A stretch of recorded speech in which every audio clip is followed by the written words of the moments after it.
What's up, YouTube watchers? My name is JT, and I have multiple sclerosis. We're going to be watching a video by Aaron Bosser, MD. I think he specializes in MS, like, he specializes in multiple sclerosis, so let's see what he has to say. Here we go. You ever watch someone walk away knowing that you can't protect them from what's coming? As a multiple sclerosis neurologist, this happened to me recently, and it broke my heart. Howdy. Thanks for learning about MS with me, Aaron Boster. In today's video, I want to talk to you about a story, something that just happened to me in clinic. A story about control, about fear, and about life-changing decisions. Don't turn away. This one's personal, and it starts right now.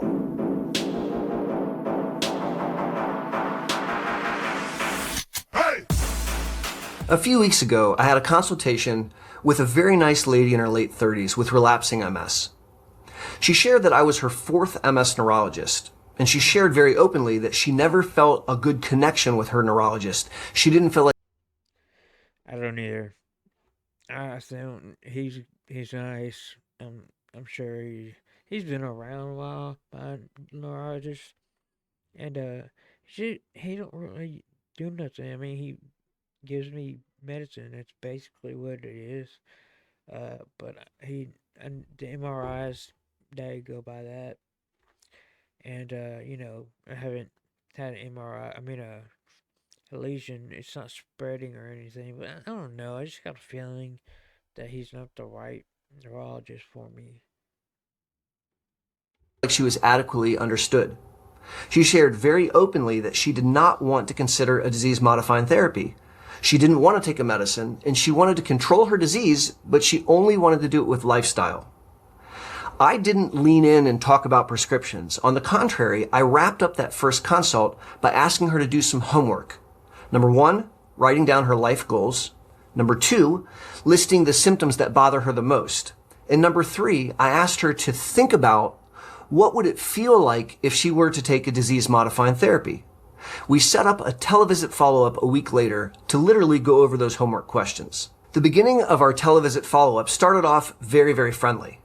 We talked about the weather for a few seconds, and then we quickly jumped into the homework. She shared with me her life goals, and she shared with me the symptoms that bother her the most. Then I asked her the difficult question. I said, did you have a chance to contemplate what would it feel like if you took a disease-modifying therapy? What she said to me was chilling. She said, it would feel like a bastardization of my body. It would feel like giving up control. That hit me hard. Because I can understand how having to take a medicine could feel like surrendering. You're having to trust something that you can't see to fight a disease that you can't feel day to day. But I gently shared an important truth. Losing control to MS, allowing the disease to progress, and accruing neurological disability is a different kind of surrender. And we have to place the risk-benefit of the medicine in the context of the risk of the untreated disease. If our goal is to stave off disability and to preserve neurologic function for decades, we need both lifestyle and MS medicines. I paused and waited for her response, but she didn't answer. She started crying, and then she turned her camera off. And I sat there staring at the screen, wondering what I had done wrong. I didn't want to win an argument. I wanted to help protect her brain from what was coming. I never want to coerce someone into taking a medicine. Patient autonomy always trumps physician beneficence. But making an autonomous decision, making an independent decision is best done when you're informed and you understand the risk-benefit of a medicine in the context of the risk of the disease. The reality is this. The hardest part of MS care isn't interpreting the MRI. It's helping someone in their 30s understand that they need to do something now to protect and save their brain when they're in their 70s. MS plays the long game, and our job together is to play that long game better. I'd like to hear from you. Have you ever made a healthcare decision based on fear as opposed to facts? If so, you're absolutely not alone. And I would love for you to share your story in the comments section below. Sometimes people walk away, and all we can do is keep the door open to continue to educate, encourage, and empower, and make sure they know that we would love to care for them. MS attempts to quietly steal control from you over decades. Every decision you Yeah. make to invest in a healthy lifestyle, exercise, nutrition, proper sleep, every decision you make to take the most effective disease-modifying therapy you're comfortable with and to make sure it's working, is creating a shield to protect your brain, to preserve the neurologic reserve, not for today, but for decades to come. In my opinion, taking an MS medicine isn't losing control. It's the opposite. It's literally reclaiming your future. If this story resonates with you, share it with someone who's struggling to decide about treatment. Because one story could change the course of another person's life. As always, thank you for learning about MS with me. You're And welcome. until my next Monday morning video, or my next monthly live stream, or even better yet, the next time I see you at the Boster Center for MS, this is Aaron Boster saying be safe and take care.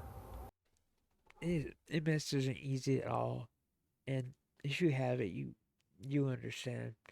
Um, like I said, nerve pain hurts the worst when I take a shower. I think I was explaining that in my last video, but I'm gonna say it again. When I take a shower, it hurts so bad. Like when I get out of the shower, right out of the shower, my legs feel like little needles poking in, and it goes away after a while. But it's weird. Weird stuff happens to me all the time. You know, probably to you too. But yeah, like I said, share your stories with someone that doesn't have MS or that does. I mean, if you know something, a little tip or something to give to people, with MS, that'd be cool. And all right, guys, be good or be good at it.